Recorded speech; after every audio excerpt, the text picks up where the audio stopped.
Hey y'all, welcome back to another video. My name is Jasmine. If you're new here, don't forget to like, comment, and subscribe. If you know, the Journal app has finally made its way to iPad. It was first released on iPhone with iOS 17 back in 2023, so the wait is officially over. It's about time because journaling on my iPad just hits different compared to my iPhone. The real tea is that you can use the Apple Pencil too. Before we get into all that, I want to give a shout out to today's sponsor, which is Banks. I cannot get over how the Infinity Pro magnetic iPad stand fits so seamlessly into my workflow. The quality is top tier. It's made of aluminum and strong magnets, which make it really durable. It's pretty easy to move and adjust, but the weighted base does keep it sturdy, so you do have to put a little muscle into it. The iPad locks into place and sits firmly on the stand. You get full 360 rotation with this stand. The base itself doesn't move. There's a hidden piece inside that does the work, which I love. There's a non-slip pad at the bottom, and you can see the inside rotation I was talking about. One of the best features is that you can rotate your iPad 360 degrees and place it in any orientation that works best for you. You can tilt the stand to different angles to get the perfect view. You can fold the stand completely, which is perfect for storage without taking up too much space. And if you're on the go, it easily fits in your bag. Use the discount code LGD15 to get 15% off their entire site, literally all their products. When I tell y'all they got everything from iPhone and iPad cases to screen protectors and stands, plus they have accessories for Samsung and Google devices too. They also sent over this green headphone stand, and even though I'm an AirPods girly, I had to show y'all because the quality is fire. It has a premium aluminum build and a soft surface to protect your headphones. It's sturdy, sleek, and perfect for any setup, whether it's your office, bedroom, or living room. Head over to Banks.com for functional, stylish accessories for your devices. I'll drop the link in the description. Alright y'all, let's get back into the Journal app. In case you're not familiar, this is it right here. It should come with the iOS 26 update, but if you don't see it, just download it from the App Store. Once you open the app, this is what you'll see. You'll notice a side panel over here on the left. At the top, we have Insights, which gives you more info on your journaling habits. When you click on it, you'll see your streaks, which tracks your consecutive journaling days. You'll also see stats like how many words you've written, the total days you've journaled, and the places you've visited. And as you scroll down, you'll see the calendar. This basically just shows when you made all of your entries. And then there's places. It's a map of all the different locations you've traveled to and journaled from. Under that, there's a new section, iOS 26 added journals, so that's where all of your entries are stored. Initially, there was only one journal, but now you can create as many as you want. So for example, I've got my primary journal and I've got another one called Reset. Like I said, you can have more than one journal, so let's go ahead and make a new one and name it Thoughts. So this will be the perfect place for writing down any random thoughts you have. Once you've picked a title for your journal, you can go ahead and choose a color next. Child, I was a little indecisive, but you can also pick an icon to go with it. Then you'll see it pop up over here on the sidebar. Up at the top, you'll notice these 3 dots. When you tap on them, the first option you'll get is to edit your sidebar. Then you have your notifications, health access, and the option to lock your journal. Let's go ahead and select edit. Okay, let's say I don't want places to show, just my insights and of course my journals. And if you have multiple journals, you can easily drag to arrange them however you like. Sorry I forgot to show y'all, but if you tap on the check mark, it'll show your insights and hide your places. If you go back up to the top and tap this icon, you can hide your sidebar. And if you want to bring it back, just tap the icon again. Alright, so these are all of my entries so far. As you can see, I haven't journaled a lot. Your girl is still a work in progress. The goal is to be more consistent. This is such a fire app, which is exactly why I'm making this video. In case you didn't know, it syncs across both the iPhone and iPad. But yeah, y'all, these are all of my current entries. So your journal title is always displayed at the top, and when you switch to another one, that title pops up too. It even shows the month and day for each entry. This app is so on point, it's giving precision. Alright y'all, let's scroll back up to the top and check out this little menu on the left. This plus button is how you create a new entry. This is low-key the main character.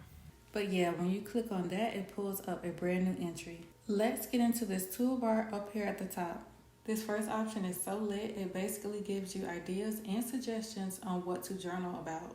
As you can see, it says recommended, and it'll pull up a bunch of prompts based on where you've been, your photos, and even people you've recently been in contact with. This reflection section right here gives you a writing prompt you can use to journal your thoughts. This one says, what's something good about you that might surprise your friends? So you can write about that, but if you're not feeling the topic, just tap the refresh button until you find one you actually want to write about. If you're not sure what to journal about, these prompts are perfect to help get your thoughts flowing. That's pretty cool. You can also tap on recent and it'll show your latest activities, which you can write about too. Just like with recommended, you've got photos you've taken on specific days, people you've interacted with, and even music you've listened to. So just all the deets. So that's that section. It can really come in handy anytime you get stuck and don't know what to journal about. Next up is the photo section. You can manually import any photos you want and journal about them. And then we have the camera. If you take a pic, it automatically uploads right into the app. Next up, we have location. Mine is currently off, so I'm going to go into my settings and turn it on. Just scroll down to add current location and toggle it on. From there, I'm going to head back to the journal app. And now I have this location notification pop up. And now you can see all the nearby places if you want to write about one of them. Alright, next we have audio, and this lets you record voice notes or memos. So yeah, it's just recording everything you say. And if you tap on this little dictation icon, it'll turn everything you say into text. When you're at a good stopping point, just tap done and you'll see your recording appear. This is perfect if you just want to get your feelings out or vent, especially when you're not in the mood to write or type. Moving on to wellness, this is definitely one of my favorite features, and it syncs with the Apple Health app. So it's going to ask you how you're feeling with options ranging from very unpleasant to very pleasant. Then it'll ask you what best describes this feeling, and you'll select your answer. From there, it'll ask what's having the biggest impact on you. When you're done selecting all your answers, it'll log everything and show it right here at the top. Then you'll see a small menu right here. If you click on the double A's, this lets you write in your entry. Here I can choose if I want my text bold, italicized, underlined, etc. And I can adjust the formatting too. I can also choose bullet points, numbers, you get the gist. And of course, you can play around and choose your text color. Up next is the pencil tool, and now you can actually use the Apple Pencil to write inside the app. I'm sure you noticed it looks just like the pencil setup in the Notes app, and a lot of people are really excited about this new feature. You can use your Apple Pencil just like you usually would. You can write, highlight, draw, scribble, whatever you like. But yeah, y'all, now you're able to handwrite your journal entries or draw right in the app. When you tap these three dots, you'll see a few entry options like setting the entry date. You can pick a different date or just use the entry created date. You can even choose which journal you want the entry to be saved in. Then there's the option to add a bookmark to your entry. You can remove the title if you don't want one, and this will just be blank. And then there's find an entry, making it easy to search within the entry to find a specific word or moment you've written about. And if an entry is no longer serving you, you can use the delete option to remove it entirely. That's adding an entry, and when you tap the three dots, you'll see a few extra options. The first one is sort by, and you can either choose the entry date or the moment date. The entry date is the date you created the entry, pretty self-explanatory. And the moment date is the day that moment took place. So it'll pull info from your location and photos.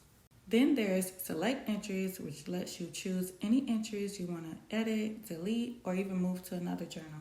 Then we've got export, which basically lets you save your entries to your files. And lastly, you can print your entries if you'd like. There's also a search bar so you can find exactly what you're looking for. So for example, if you choose drawings, it'll pull up all your entries with drawings in them. When I filmed this, it was only suggesting photos and drawings, but I'll insert the full suggested list. I want to quickly share a few settings with you guys. If you scroll down to apps and tap the journal app, there are a few things you can toggle on. So if you come over here to new entry, you can add your current location if you want. You can also choose if you want to always add an entry title. You can leave it on always, or you can select only for the moments or never. You can also choose if you want your new entry to have the moment date, which again is when the moment actually happened. If you scroll all the way down, you'll see the option to turn on Save to Photos. This lets you decide if you want the photos you take in the journal app to automatically save to your camera roll too. There's also an option to lock your journal. So if you need some privacy and you don't want anybody all in your business, just turn this on and it'll require Face ID or a passcode to open the app. Like I mentioned earlier, you can sync your iPad to your iPhone. To turn that on, just go to Journaling Suggestions. From there, go to Privacy and Security. And just make sure it's toggled on for Allow Sync to iPad. Alright y'all, that's the full rundown about the Journal app on iPad. If you found this video helpful, let me know in the comments. Thank you so much for watching. Don't forget to like, comment, and subscribe, and I'll see you in the next one.